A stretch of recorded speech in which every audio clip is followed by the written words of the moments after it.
Business can be like a circus. Don't let HR be the elephant in the room. Count on All 4 HR and Business Solutions LLC for all your HR needs. Our team uses innovative technology, effective human resource management strategies, practices, and procedures to complete the work. Our services include recruiting, training, development, compliance, employee relations, HR risk management, HRM day-to-day operations, and more. Contact us today to see what we can do for you.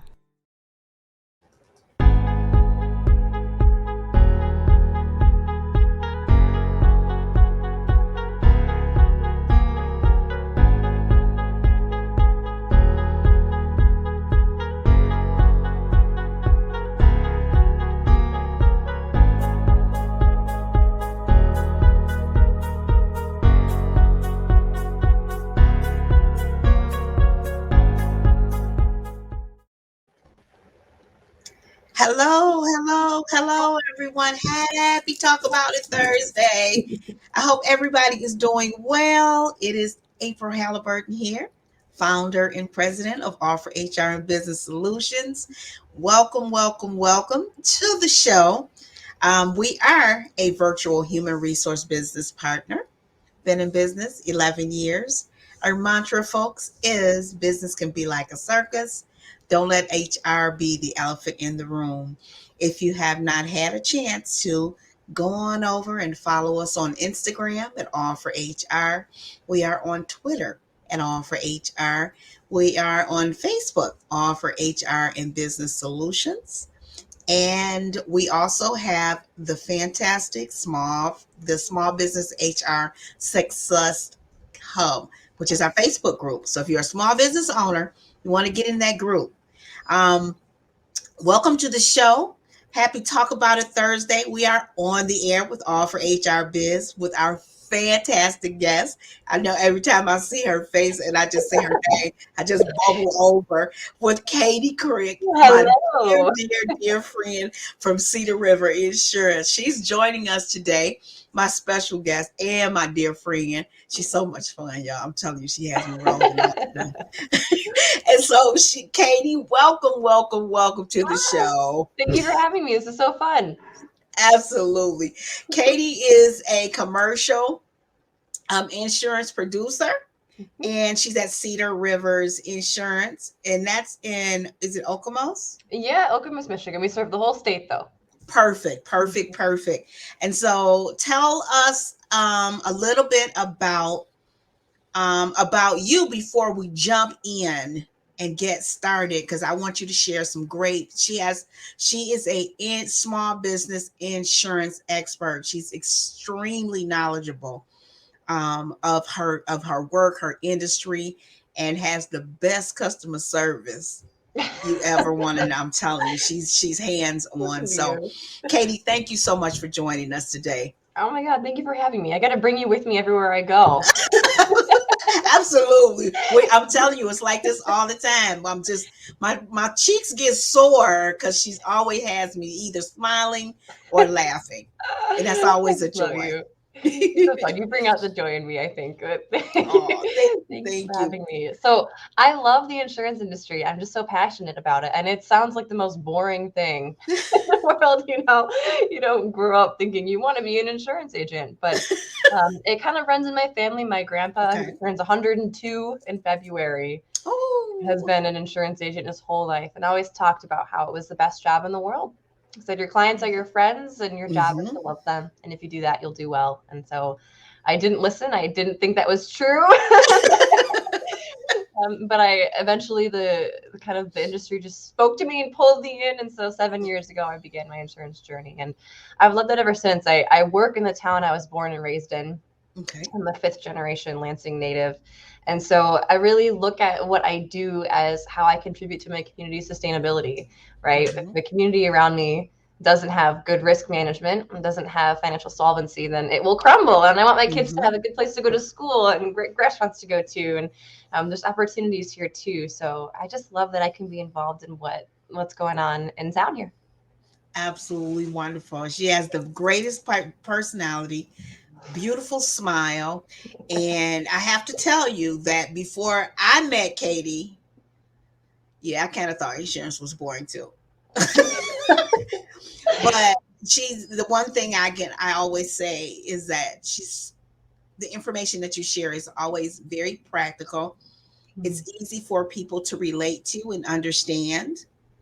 And I love that. I can appreciate that because as a business owner, I'm the first to say my expertise is in HR.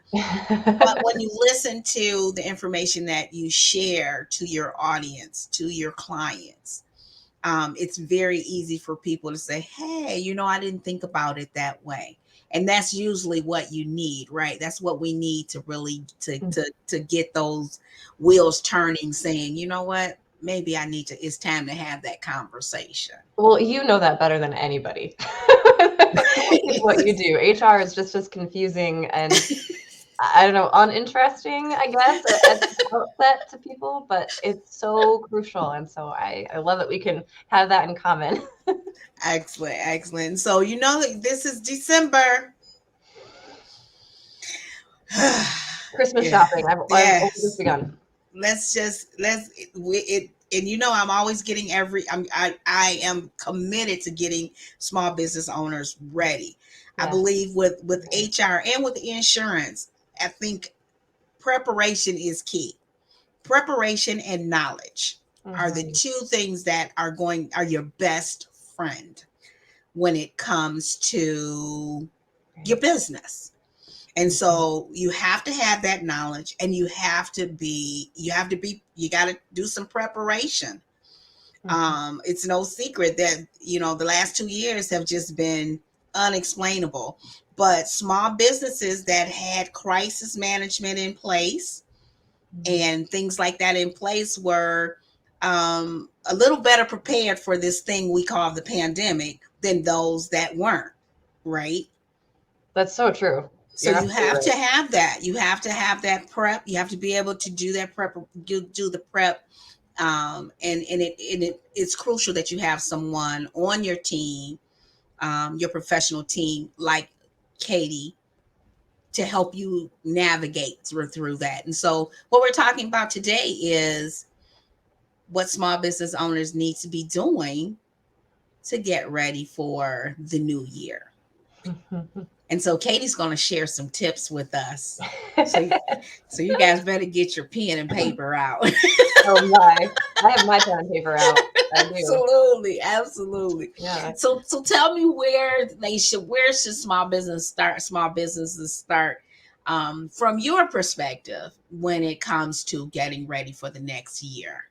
Well, I love what you said about needing to have preparation and needing to really know kind of what you're working with. My son's 4th grade teacher, when the pandemic hit, sent an email to the parents and said, I want to offer up the following language for you to talk to your children. And it was helpful. And he said, what you should tell them is when things get scary, we rely on our plan, and our plan keeps us safe. And it came to my mind when you were talking about planning and preparing, because with insurance, things don't move quickly in the preparation phase, right?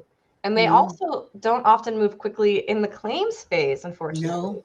What moves quickly is when a problem comes. So you quickly lose money, you quickly have a fire, you quickly have a lawsuit. But that's like the frosting in the middle of the Oreo sandwich, right? Exactly. So I love that. If you don't put the time in the beginning to preparing for it, and you don't have an insurance plan that you understand and that's reliable, you end up losing out on money, on time, on resources. So it is crucial that you put some time on the calendar to review your portfolio. Right. Yeah. And I think just to piggyback off what you're saying about the changes over the last couple of years, probably the first thing that I would say would be to consider how your business operations have changed or have had to adapt since the pandemic hit, or even just since you've had some new hires or a new segment that you're producing. Because your insurance portfolio needs to respond to that, right? The risks that you're protected against depend on what you've told the policy that you need. And so if suddenly you've started selling food at your bookstore, and that wasn't on the policy before, you have a problem there. So certainly if you have intentionally made changes to your strategy, your operations, your employees, take a look at that and address it in your portfolio. And do that as you are shopping as well. So make those changes quickly so that you're covered now. But then every 2 to 4 years, you should be shopping your insurance anyway. Okay. So, and this is because rates change, right? Pricing changes, and the insurance companies that you're working with change too. It's called their risk appetite. So these companies over time, they may decide that they want to work with more trucking companies or more HR companies or landscapers or whatever the case may be. And so they will adjust their rates to make those accommodations. Bring them in, right? Exactly. So that also means, though, that you can end up being with a company you've been with for 20 years, and suddenly you're not receiving the best pricing that you used to because you're not in their appetite anymore, or whatever the case may be. It's just always good to shop. So a little bit of a plug, working with an independent agent like we are at Cedar River Insurance is very helpful, because instead of selling just one company, we are appointed with multiple insurance companies. Okay. So when you become a client of Cedar River or of any independent agency, you don't have to leave them to shop. You can keep that relationship, but you can say, I've been with one company for 5 years. I want to see what 2 or 3 more would do for me. And they will take your information to the companies they work with and give you a new quote. So that's the first tip, right? Reflect on the year past and recognize that it probably results in future insurance changes, and don't wait on that. Oh, perfect. And again, the last 2 years have shown us that we have to be ready to pivot. We have to be ready to look at outside of the box, and then realize that we are, we have to be willing to change. You got to be and adapt, and quickly. That's the thing, is quickly. I think that's where a lot of small businesses kind of fall behind, because they may kind of drag their feet on things, because it's big and it's scary. It is scary when you start thinking of, oh my God, this could happen, but this could happen. But again, that's what I talk about with small businesses, smaller solopreneurs and entrepreneurs. That's the one thing that I say is, they say, well, it's just me. And it's not just you, because you have a professional team. And so while you are individual entities, you are still one team. And so you have to have that insurance agent, that accountant, that attorney, that HR person, on your team to help you navigate those things that you don't know about. And when you build that relationship, it's easy to do, right? That's so wise. Yeah, when you have those people that you trust, like you, when you have that team, you've built that relationship, they'll call you and say, hey, let's sit down and have a conversation about these changes or that changes. And that makes it a lot easier for you. And of course, you'll get more sleep that way. Right. Entrepreneurs are so adventurous in some ways, and excited and visionary, right? And they get to a point where if they don't delegate their business, it won't even not grow. It can be lost. Yes, exactly. And that's what I mean about building a team. You have to build that team. And me, myself, I had to learn that about 3 or 4 years ago, because I felt like I got pretty good at just being one. But realizing that, those relationships and those people on your team, they're going to be the ones that's going to help you grow, because you're going to see something different than I see, right? And I'm going to see something that you see differently, and a CPA is going to see something different. So you have all of these people kind of looking out for you on your team, and kind of making navigating for you. And that's what you need as an entrepreneur. Absolutely. Everyone should take your advice. It's scary. Look, I'm learning. I'm still learning. I've been in this industry but I'm still learning every day. So tell me after you are reviewing the last year or two, I'd like that you share you should review your policy and shop around every 2 to 4 years, because that I did not know. Yeah. Okay, yeah, I didn't know that. I did not know that. Yes, So certainly should. Yeah, I Yep. didn't know that. And so to follow up on that, while you have looked under the hood of your portfolio and you're already checking for things, something I really encourage entrepreneurs to look for is a little piece of coverage called Employment Practices Liability Insurance, or EPLI. This is a little known piece of coverage that comes into play for almost every single business owner who has employees. And often it's tucked away inside a general liability policy, or sometimes inside of a professional liability policy. And it's not discussed, it's not taught or asked about. So if you have employees, you tend to, from time to time, April, you know this, have employment related problems. Right? And a fact that I don't think people recognize is that a business is 3 times more likely to be sued by one of their employees than they are to experience a fire. So many businesses still operate in brick and mortar locations. Okay. Yeah. And if I said, hey, are you willing to cancel your property insurance because you don't think you're ever going to have a fire? Most of them are going to say no. Right. Some might say yes. Some might say, well, it's a brick building and I want to risk it. But most people are going to say, what if I have a fire? You know, they have fire policies. That's the only thing that they're worried about. Absolutely. But they're so much more likely to be sued by an employee than to have a fire. And yet often they don't have this EPLI piece. Okay. So you generally don't have to ask for it within a general liability policy. It's kind of like a bell and whistle that gets thrown in. Okay. And usually it's about $50,000 or $100,000 worth of protection in that policy. So what it does is it provides financial support for you if you have to use an attorney or spend any money, time, resources on defending yourself in a lawsuit that an employee or former employee has brought to you about an employment-related issue.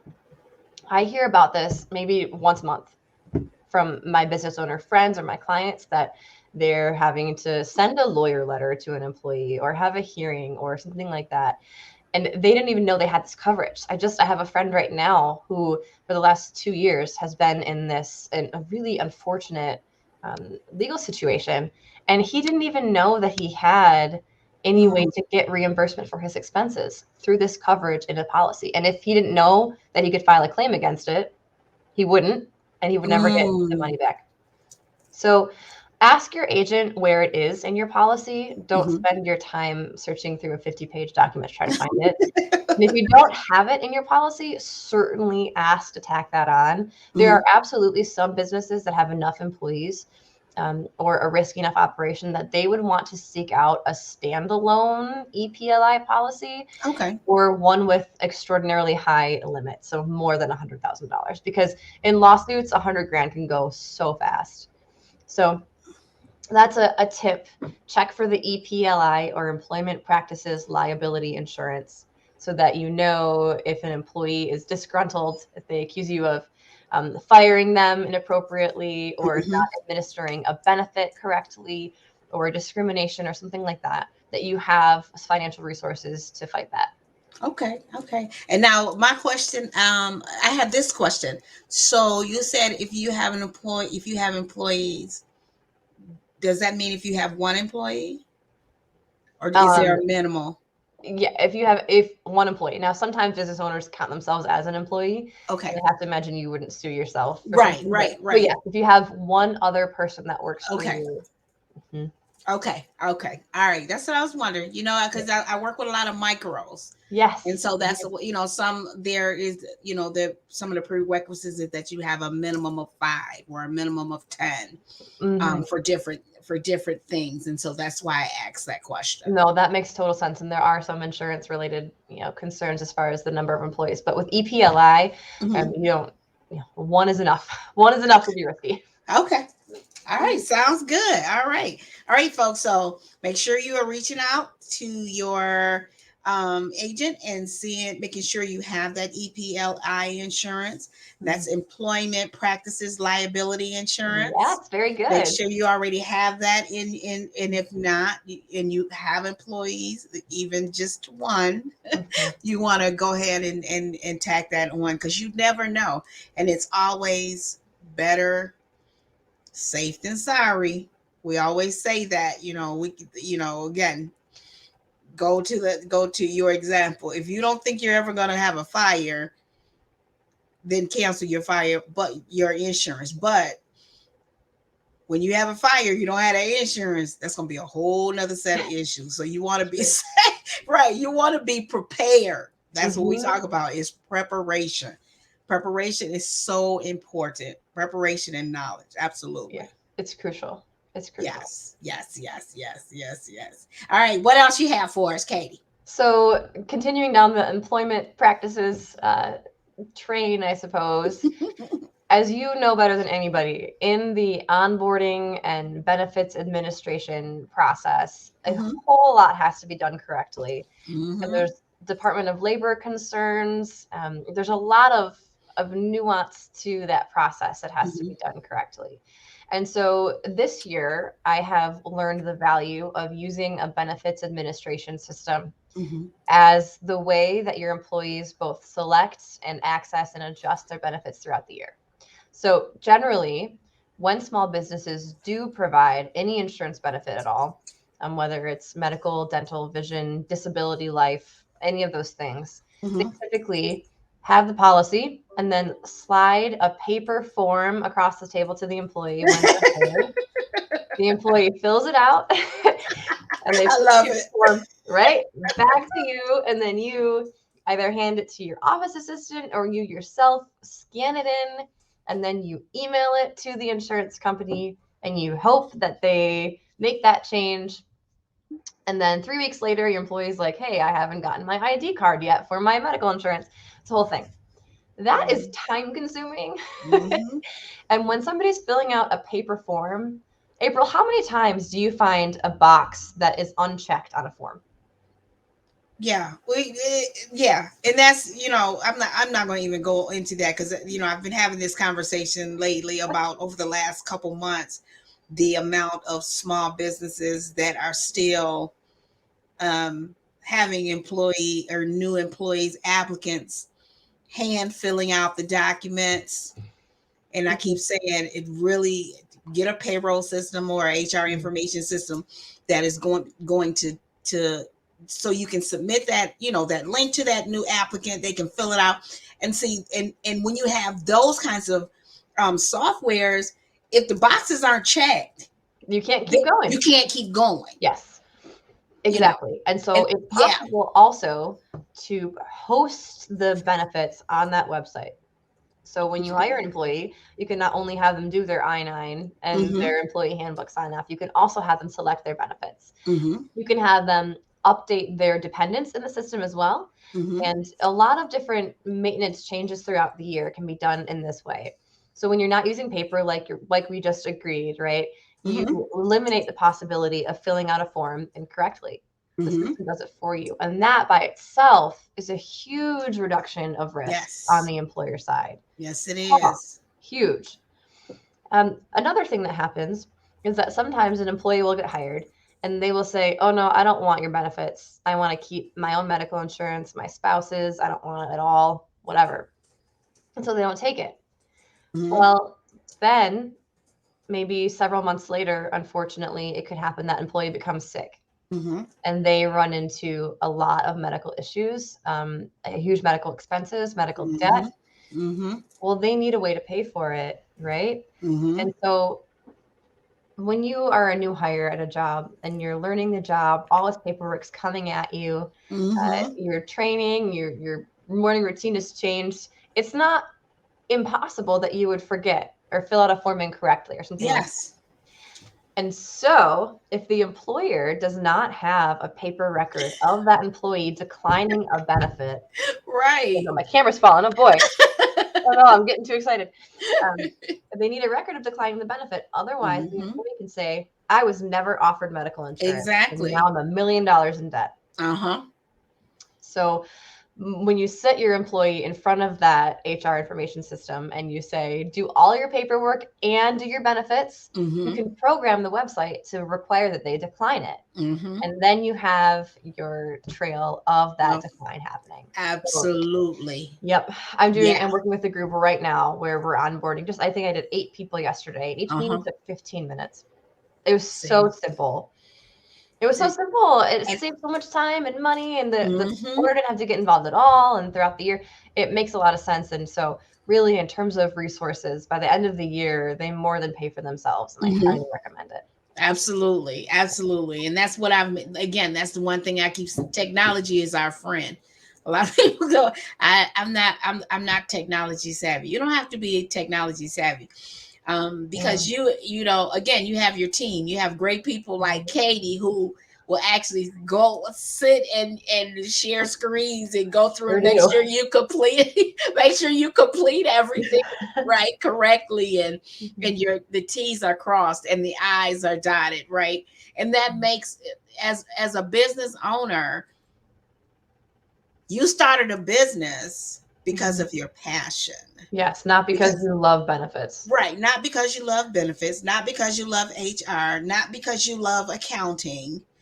Right. That's not why you do what you do. Right. And so that's what's so important, is that now I just can't say there's so much out here to facilitate the success of small business owners. That phrasing is so good. Just there's and keep in mind though, you may even get overwhelmed and you're like, okay, this is too much. But that's when your team comes into play. Right? That's when your team, that's just like with my clients. I always say, hey, if you don't have an HR information system, listen, I have these 4 that I'm gonna recommend. We're gonna sit down and figure out what's best for you. And it's not going to cost you a lot of money. So we're not talking about thousands and thousands of dollars for a benefits administration program platform or an HR information system or a CRM. But, you know, come on now, we can get rid of the sticky notes in the manila folders. The filing cabinet. Did I say that? Did I say that? I'm just saying. Yeah, in the filing cabinet, right? The famous filing cabinet. You know, that you never know where the key is because it's supposed to be locked and it's never locked. Oh, jeez. Right? So absolutely, listen to what Katie is saying. These programs, these platforms, they're not hugely expensive, but the thing that it's going to give you is peace of mind, and that is priceless. It's so true. That was such a great way to end that tip.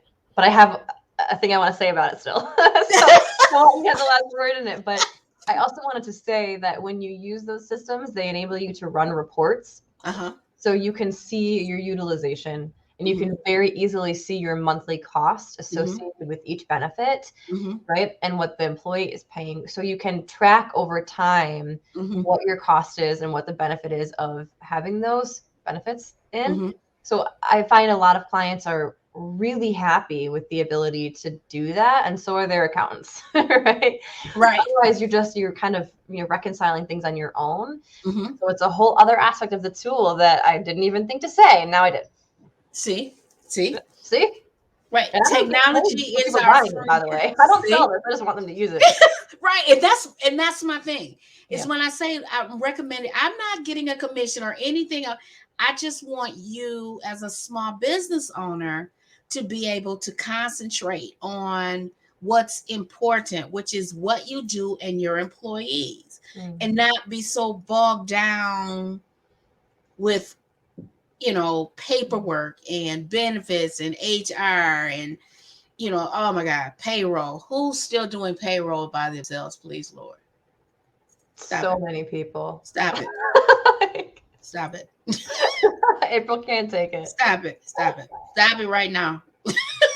Stop it right now. Well, I'm talking about keeping you up at night. That's probably what I'm saying. That right. It's a lot of things I do for my clients, but I'm telling you, when they say, "Can you do my?" Yeah, that'll be a no. That'll be a heck no. Nope, nope, nope, nope, nope, nope, nope, nope. I do not. That nope. Oh, you're funny. No, but yeah. So that's tip number 3 is making is employing a benefits administration.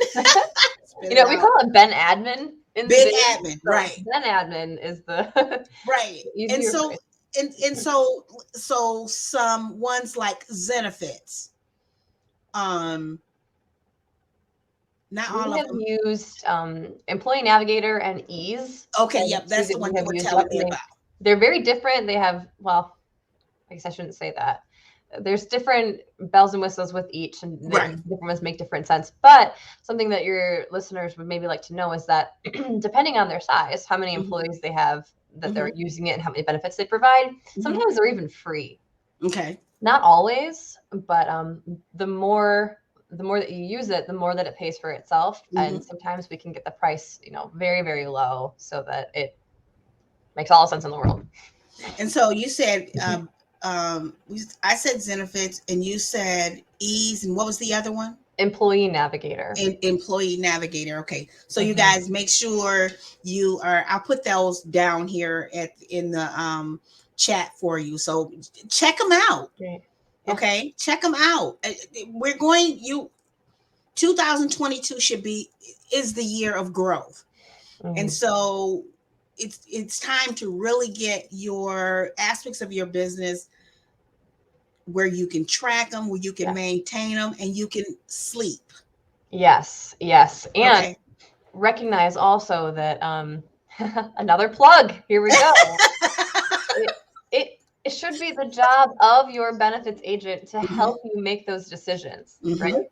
To implement them, to hold your hand through the process. Yes. So check them out on your own, but also don't do too much work, because if you're working with an insurance agent, it's in their best interest too that you use one of these things, because it makes their job easier. And so they will help you make those decisions. They'll show you the pros and cons, and they can be on your team. See, that professional team is what you need. So we're talking about 4 tips, but that's like 4 tips under one category. Right. Yep. But first and foremost, make sure you have a professional team, like an insurance agent, a legal, an attorney, a CPA, a HR person. Those they're your friends, they're your team, they're the ones that you can bounce, whatever challenges you have, whatever ideas you have. They're going to facilitate your growth, so you can focus on why you started, why you started where you are and started this business. You started this business because you wanted to sell popcorn. Your unique popcorn, not because you wanted to, do HR, webinars and do employee training and do insurance. And so just make sure you have a professional team. That's it. Okay, I'll stop. We drilled that into their heads. Okay, so what's number 4? Okay, so the last tip, totally over here, right? We've been on kind of the employment benefits side this whole time, but I could not let this broadcast end without talking about cyber liability insurance. And I feel badly bringing it up, because it's almost, in some ways, it might feel or hear to the listener as though we're beating a dead horse, because every day in the news, there's news of a cyber attack here and there. So it's almost like we've become kind of immune to it, just like other news that we deal with in our world. We sort of stop listening sometimes. And small businesses have a huge misconception that they are not at risk for cybercrime, that they're not going to be a target for cybercrime because they don't have millions of dollars. And so they think only these giant entities are going to be targeted. And that's just not true. So 25% of small businesses have experienced a cyber attack in the last year. And that's that's a huge number. 1 in 4. That's bonkers. That's huge. That is huge. Yes, it is huge. And the really sad thing is that of those, 50% of them will close permanently in the 6 months following that cyber attack. So your chances because of that cyber attack? Yeah, because of the costs associated with it.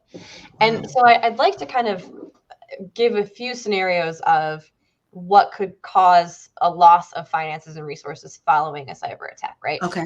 The methods that we call them bad actors use to get into systems are changing all of the time. They're so creative. It's actually kind of impressive how creative these criminals are, right?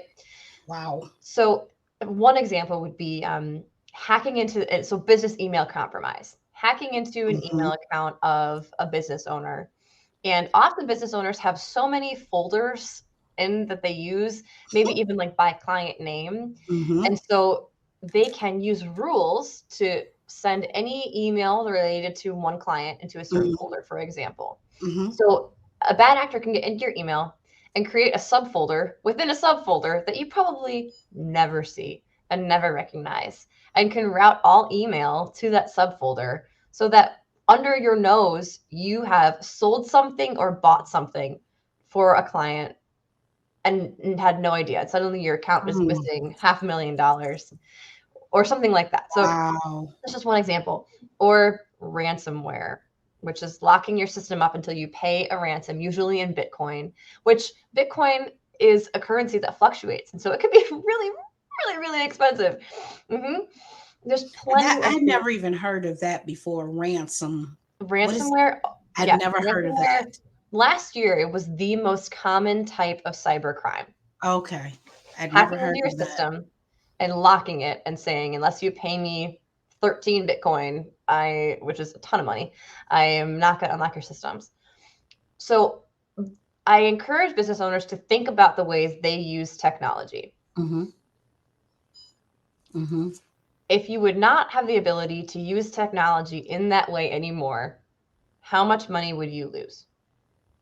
If you couldn't use technology for a day, 3 days, a week, a month, how much would you lose in lost revenue alone because you're not able to sell something?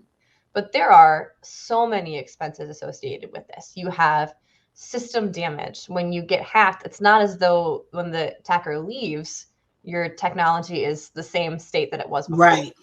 It's not uncommon to lose quite a bit of your data, no matter what state they leave it in. You have system damage. You have business interruption costs, right? Your ability to actually provide the service or product that you exist for. You also have crisis communication costs. Right. If there's identity theft, if there's payment card fraud, if you have customers who have been compromised, you're looking at regulatory fines as well. Wow. It gets very expensive. And that isn't even all of it. There's plenty more, but it doesn't take very much, right? So the average cost of a cyber attack is $25,000. That's average. The average. And that's an interesting figure, right? Because we hear in the news a $2 million ransom was paid. So I think that's why business owners think they're not going to get me. They know I don't have $2 million. No, but do you have maybe $18,000 in an account somewhere? And paying that money is worth getting your business data back, because these criminals are super smart and they will price their ransom so that they know that it's better for you to pay it than to start from scratch again. However, if you spend your emergency fund, then the next crisis comes down and what are you going to do, right? So 25 grand is a figure that small businesses sometimes can pay, but then down the road, they can't pay for something else and they fold. So cyber liability insurance you would file a claim against that. So if you do have a business email compromise or a ransomware attack or phishing attempt or whatever, the expenses that you're paying for it along that process would be paid back to you so that you could be made whole again. Okay. I got you. Yep. Wow.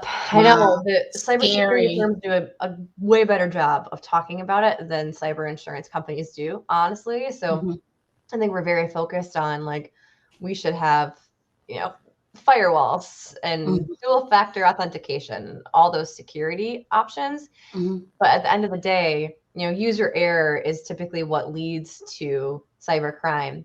And all the security in the world can't protect against somebody giving their password away or reusing them too much, right? So really, cyber liability insurance is the last line of defense in a cybersecurity strategy.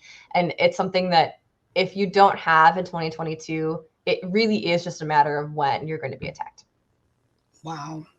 It's depressing, isn't it? Yes, it's scary. It's very scary. I was watching a colleague a couple of days ago. I think I told you on Facebook that 4 of her accounts have been attacked. And she's she's doing well, but she's not a huge company. And then someone else chimed in and said, "Oh my God, somebody got 2 of my accounts a couple days ago." And it was just like, oh my goodness. And these are small business owners that are, trying to build. They're trying to build and things like that. So, if you just start from scratch because your entire book of business, like you lost all of the data for it, it is, it's scary and it's sad. And so the cyber liability piece would pay for you to rebuild that if you have to, and would also pay. The other interesting thing is that because cybercrime is so prevalent now, cyber insurance companies, they're not just giving it away, right? It's not like you can just sign up one day for cyber liability insurance. Right. We were having this conversation yesterday, and I was like, what do you mean? Oh boy! Oh no! Yeah, it was like, what do you mean? So you can't just call somebody and say, "Hey, I need some cyber liability insurance." No, you're gonna have to fill out like a 4 to 6 page application. Oh my goodness! And attest to your cyber hygiene, they'd call it. So how well you keep up with your cybersecurity. Yep. And so this is another thing that because the cyber crime is happening at such a high frequency and severity, the market for the insurance itself is changing so frequently too, that information in your agent's head from a year ago is not as relevant as you think that it is. Exactly. So we as professionals have to constantly be learning, constantly be reading, constantly be practicing what we're doing, right? So that we can provide relevant information and relevant support and help. I often work with cybersecurity strategists. So people who are in firms and cybersecurity firms, and they'll bring me in or I'll bring them in because I can't sell my cybersecurity insurance until the client has the security that they need. They're not eligible for it. So it has to be a lot of collaboration again with your professional team. Exactly. So So in essence, what you're saying, my expertise is in insurance, but they know the ins and outs. And so again, that's where the ins and outs of cyber liability insurance and the attacks and preparation and protections. And so again, that goes into you having that relationship with your professional team. Your professional team, again, they're the ones that are going to say, hey, we have this coming down the pipeline. And so we need to be, taking a look at this, or we need to be changing that. And that's what you need. So you don't have to, worry about these things. They're already taken care of. Your team is your friend. They're your professional friends.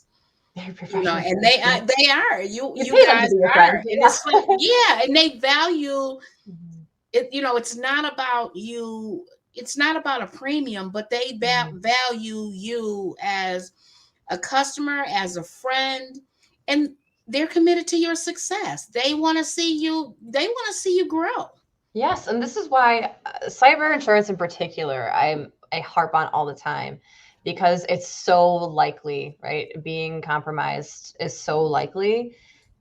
And the rate of losing small businesses, like we have lost so many of them in the pandemic as it is, right? Yes. So to know that 1 in 4 businesses will have a cyber attack this year, and then half of them will close, like, that's an unsustainable rate of small business failure. and I'm not going to have a community to live in. This thing is happening. So I really am, just even as a resident of my hometown, I'm so invested in these businesses having the protection that they need. Absolutely wonderful. Absolutely wonderful. So Katie has shared 4 tips with us. And so the first tip was to review your operations over the last year. And I said in terms of incidences that have had employee problems, and then have a conversation with your agent, right? To say, hey, am I protected? What do I need to change? Because, things that were in place that you may have been guarded against at the beginning of 2021 may change. Now they may be the same, but they may change. And what is important is that your agent lets you know where you at and that you are in good hands, right? They like that. See? But that you are protected. And so that's the first thing. And then what was the second? The second one, employment practices liability insurance, I believe. And so, and you said that a lot of employers have this insurance already in their policies and don't even know it. Yes. Okay. And so you may have been confronted with an issue this year. You may be currently in a issue right now and have the insurance that can reimburse you for what you've spent defending a claim or whatever the issue may have been. Yes. Okay. And so if you don't have that insurance, that's what you need. You need to look into getting that. Okay. You got it. And then what was the third one? The benefits administration system. It's worth it to put it in place. Yes. And so I'm going to drop that link below because we gave some suggestions for benefit administration programs or softwares, Zenefits, Ease, and what was the third one? Employee Navigator. I'm gonna have to write that down. I seem to keep forgetting that one. And then the fourth one is make sure you are checking and making sure you have cyber liability insurance protection in place. There you go. Because a lot of us think we're small. But the one thing I always say, Katie, is Walmart didn't start off big. Sears didn't start off big. You're so right. Amazon didn't start off big. Everybody starts off somewhere. And when you think small, you stay small. When you think big, right. So you can't consider yourself as I'm just a small business or I'm just a small business owner. Companies that started with a solopreneur and an entrepreneur and 2 people and 3 people started with a vision. And along that time with that vision, right, they have put protections, they have put things that help facilitate their growth, a professional team, and things that as a small business owner, you think I only need this. I'm so small. I don't need this. I'm so small. But when you think like that, you hinder your growth. You hinder your vision. You kind of close the door on your vision. I love that. Because when you start, what are you manifesting when you're talking like that? Right? Exactly. I'm just saying, where are you going? I don't think many small businesses start off to stay micro businesses. I don't think they do. But it's all in your vision, and that vision is in protecting your company, your employees, and that's where your professional team comes in. Because we don't know all, regardless of what we think as entrepreneurs. We're pretty smart, and we're very, we're visionaries, but we can't see everything. No. If you try, you'll miss something. You're always going to miss something. Yeah. So you have to, don't think of yourself as just a small business owner. You're a business owner with a vision, with a plan. And in order to manifest that plan and grow that vision, you have to have things, in my opinion. Oh, bless you, darling. You have to have things, in my opinion, that are relatively inexpensive when it comes to the amount of security and peace that you as a business owner need. Yeah, you need to ask yourself, what would it cost me if this did go wrong? Yes, that's exactly what you have to ask. That's the question right there.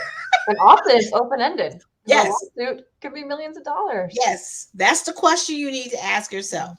And when you ask yourself, how can I prepare and protect against it?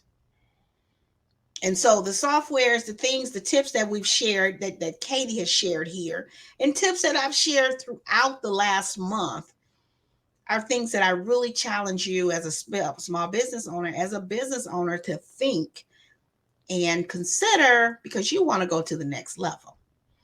And so things like HR information system, a benefits administration system if you have employees and you're offering benefits, a CRM system, and for God's sakes, a payroll system. It's a no-brainer. It's a no-brainer. You're funny. So I want you, Katie, my dear friend, I want you to leave our audience with a thought. Because you have, I told you, they're going to listen to this broadcast over and over, because you have dropped some valuable information that a lot of small business owners need. So I want you to share, I want you to leave them with a thought, your thought. You didn't prep me for that one. Oh my goodness. Oh my goodness.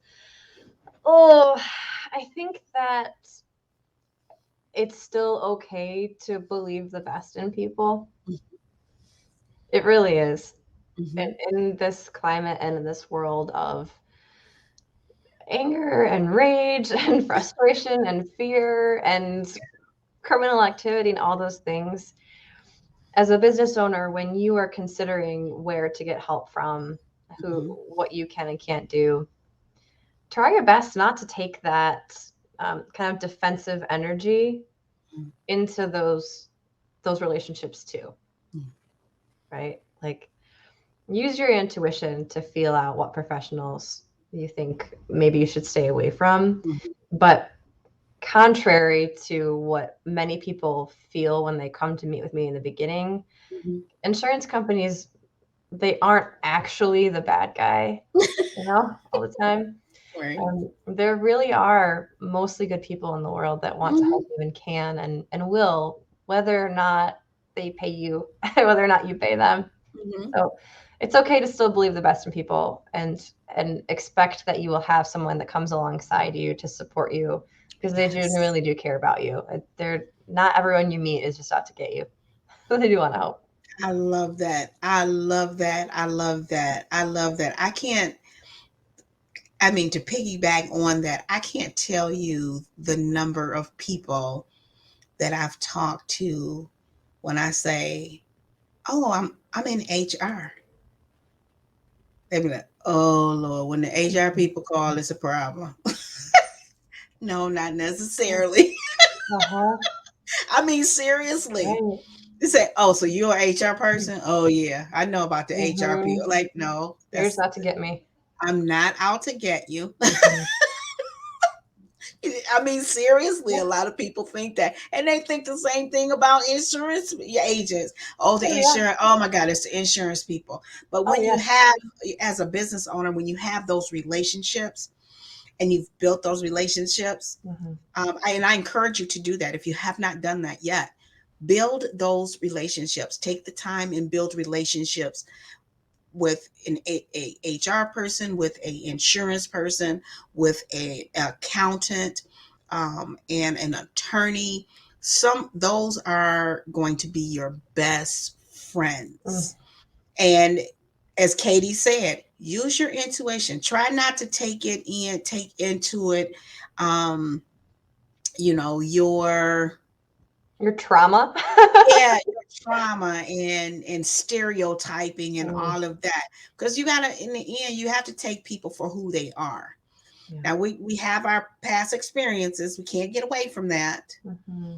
But I do my best to try and take people on face value. That this, I'm meeting you for the first time. I may have had a bad insurance, a bad, experience with someone else as an accountant or whatever. But I'm taking you. I want to know who you are, and you build from there. And if you again, like Katie says, use your intuition. If you don't get a good feeling, hightail it out of there. Hightail it out of there, because I guarantee you, are going to be insurance agents that care about you and the success of your business. I guarantee it. I can promise you that. Yeah. I wouldn't tell. I can promise you that. Good. Yeah. Yeah. Right. I can promise you that there are people out there, other professionals that really are committed to helping you succeed. Don't forget that. Katie, thank you, my dear. Aww. As always, it's a pleasure. Oh my gosh, it's so fun. We can do this all day long. I know. We can right. We can sit here all day long and chit chat and laugh. And I think I've only known you maybe a year, maybe. Honestly, I think that it really has been just about a year. Isn't that wild? And it feels like I've known you my entire life.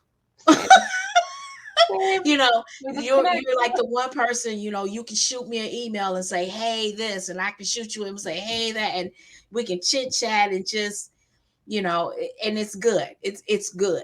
It's good. It's, one of the things, as Katie said, there are good people out here. Yeah. There are good people with huge hearts and huge smiles. And Katie, my dear, is indeed one of those people that you meet and you instantly connect with her, and she has the heart. Oh my goodness, the biggest heart in the world. And so it's not often that you come across people like that, but when you coming do, from you, it's gonna make me cry. Oh my goodness. That's what I think about you. You are wonderful, a wonderful person, and you're someone that I can say, when a business owner connects with you, that you generally have their best interests at heart, and you're going to have those conversations with them. You're going to be honest with them and say, hey, this is what it is, and this is where we can go, and this is what we can do. That's what you need. Wow. All right, my dear. So listen, everyone, fantastic Katie Krick from Cedar Rivers Insurance. I am dropping her information, her LinkedIn. I want you to check her out down here, and her website, and ask her questions, and shoot her some questions, and see how she can help you, and if you have some challenges and some fears, reach out to her and have a conversation with her. I'm sure she can steer you in the right direction. So 2022, I am committed to going in a different direction, offer HR and business solutions. And I want you to go in a different direction. I want you to go higher. I want you to not necessarily work harder, but smarter. Amen. And realize that technology is your friend. I'm not saying it's easy to overcome, especially if you're not, into technology, but that's where you have professional people on your professional team that's going to help you to get through that. They're going to help you, to get through that. I can't tell you how many times with my clients, we're onboarding people, we're doing webinars, we're onboarding everybody, and this, that, and the other. And it's my pleasure. it's my pleasure, because in the end, my clients they're your friends, and your job is to love them. Yeah, and they can have a peace of mind that things are getting done, and they can focus on what they love doing. That's what we're doing. We're here to help one another. See, we're having church. I knew it would happen. So everyone, reach out to my good friend Katie. Happy Talk About It Thursday. Katie, as always, it's a joy. You're the best part of my day. Thank you for Grace for sharing some great information with my audience. And I just, I love you dearly. I love you and too. I appreciate you sharing the tips with everybody. I just want them to, when you watch this, you might want to watch it twice. Have your pen and paper so you can take some notes down and then follow up. Yes, right. Just call or email me. I'll tell them to you straight, and we'll do it together. And that's what I said. I dropped Katie's LinkedIn, her email, her website. Call and have a conversation with her. Shoot her an email. Set up a time so that you can be protected. Okay. Thank you for having me, April. This was great. No, thank you for being here. Thank you for being here, everybody. Happy Talk About It Thursday. Thank you for joining. Make sure when you watch this, let us know where you're watching from. If you have questions, drop them below. I'll be back. Happy Talk About It Thursday. Business can be like a circus. Don't let HR be the elephant in the room. Until next week, be safe, wear your mask, and be kind. Happy Talk About It Thursday, everyone. Thanks, Katie. Bye.